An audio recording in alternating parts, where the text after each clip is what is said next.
स्वस्मिन् सदभिलाषित्वादभीष्टज्ञापकत्वता स्वयं हितप्रयोक्तृत्वादात्मैव गुरुरात्मना।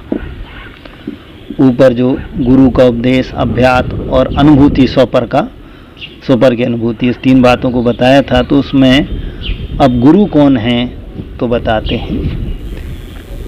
स्वस्मिन् अपनी आत्मा में अर्थात स्व में, सद अभिलाषित्वात् समीचीन अभिलाषा होने से अर्थात सम्यक श्रद्धान होने से, और स्वस्मिन् अपने आप में ही अभीष्ट ज्ञापकत्वता अपनी इच्छित वस्तु का ज्ञापक दिखलाने वाला होने से, और स्वयं अपने आप ही हित प्रयोक्तृत्वात् हित के मार्ग में लगाने वाला होने से, कौन?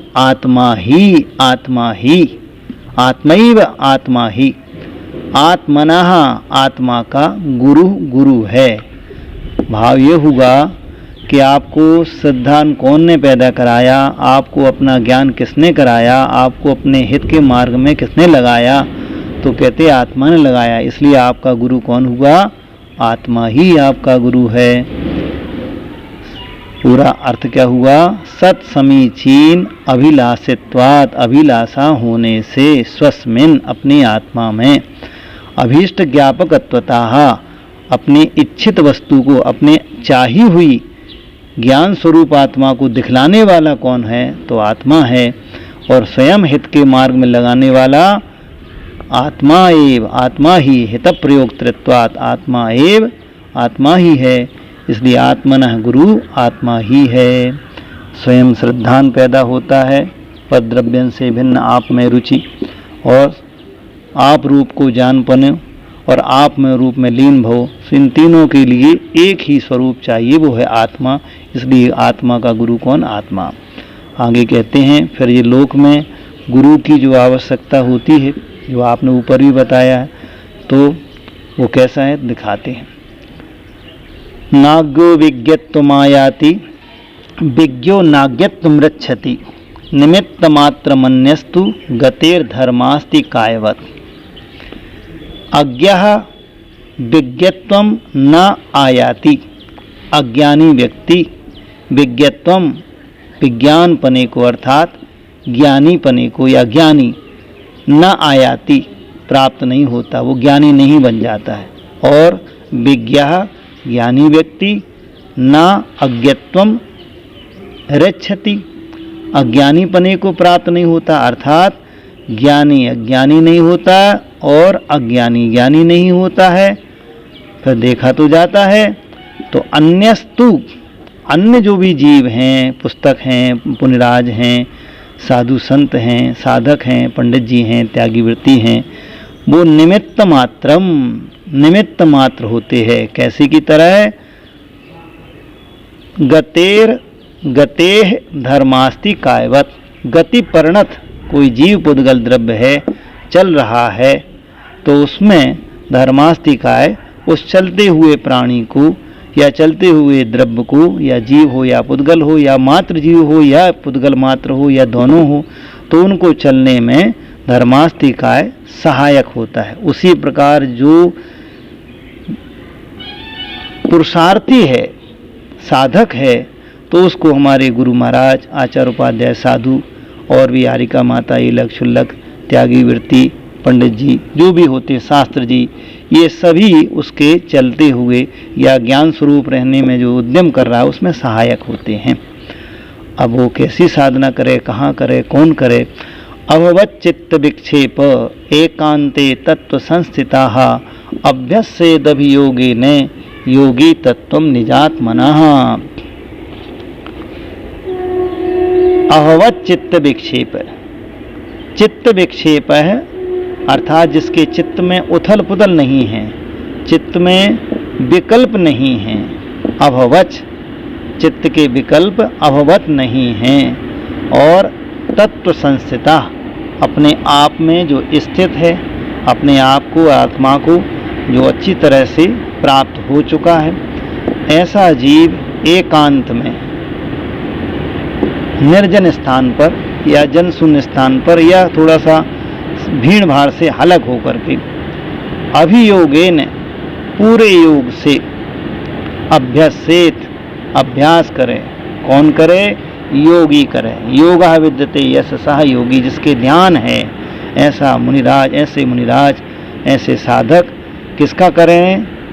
ध्यान निज आत्मनः तत्वम, अपने वस्तु स्वरूप को या अपने आत्म तत्व को अभ्यसेत अभ्यास करे। ऊपर जो बात बताई थी गुरु का उपदेश, अभ्यास और संवित्ति, तो ये दूसरी बात आई। गुरु के उपदेश के उपरांत हमको अभ्यास करना चाहिए। तो साधक को सब अपने प्रकल्प को कम करके आत्मा के स्वरूप को जान करके एकांत स्थान पर योगी को अपने आत्म तत्व को पूरी एकाग्रता के साथ ध्यान करना चाहिए, अभ्यास करना चाहिए, बार बार उसका विचार करना चाहिए। ताते जिनवर कथित तत्व अभ्यास करिए, जो बात दौलत राम जी ने कही।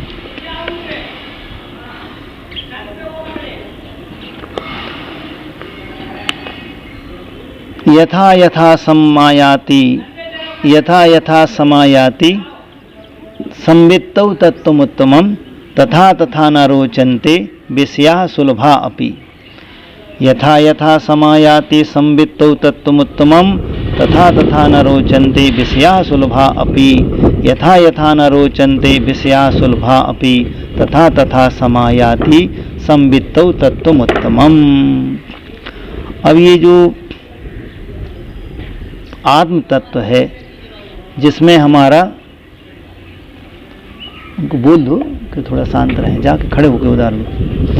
तो दो प्रकार से यहाँ विवेचन कर रहे हैं, व्यवहार पक्ष से और निश्चय पक्ष से, या अस्थि रूप से या नास्ति रूप से।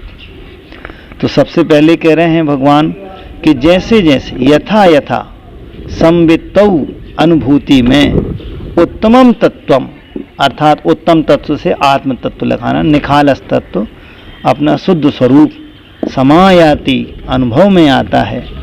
अर्थात जब हम सब द्रव्यों गुण पर्यायों से थोड़ा सा अपने आप को, भिन्न द्रव्य गुण पर्यायों से अपने आप को अलग करके अपने आत्म स्वरूप को समझते हैं, तो यथा यथा जैसे जैसे हम अपने स्वरूप को समझने लगते हैं, हमारी अनुभूति में वो आ जाती है या आने लगता है, तथा तथा वैसे वैसे सुलभा अपि विषयाः, सुलभ भी विषय, मतलब बिल्कुल हाथ पे रखे हुए की तरह या सहज में ही प्राप्त हमें सुलभ विषय भी रुचिकर नहीं लगते, रोचनते ना, उसको रुचिकर नहीं होते।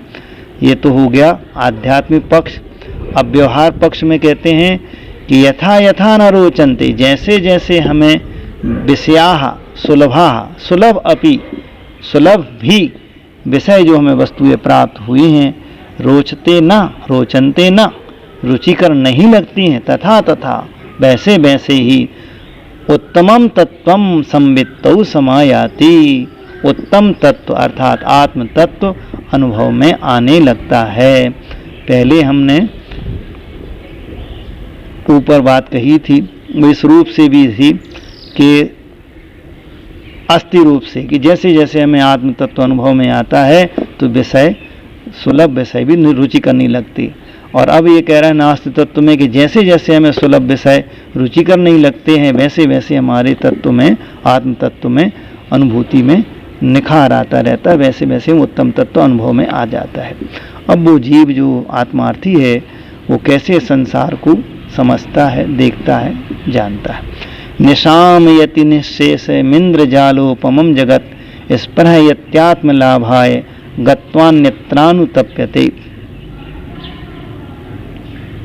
निःशेषम जगत, संपूर्ण जगत को, संपूर्ण विश्व को, इंद्र जालोपमम, इंद्र जाल के सदृश अर्थात क्षणस्थायी, निशामयति देखता है, स्पृहयति आत्मलाभाय, जो योगी है, साधक है, वो आत्मलाभाय स्पृहयति, आत्मा के लाभ को, आत्मा की प्राप्ति को चाहता है। अन्यत्र जाकर के, अन्य वस्तु में जाकर के या अन्य वस्तु में उपयोग लगने इस पर, गत्वा जाकर, अनुतप्यते, वो पीड़ित होता है। अर्थात उसको जब आत्मा की रुचि प्रतीति अनुभूति होने लगती है तो उसमें इतना उसको आनंद आने लगता है कि वो बाहर जाकर के पीड़ित होने लगता है, उसको बाहर के कोई पदार्थ रुचिकर नहीं लगते हैं।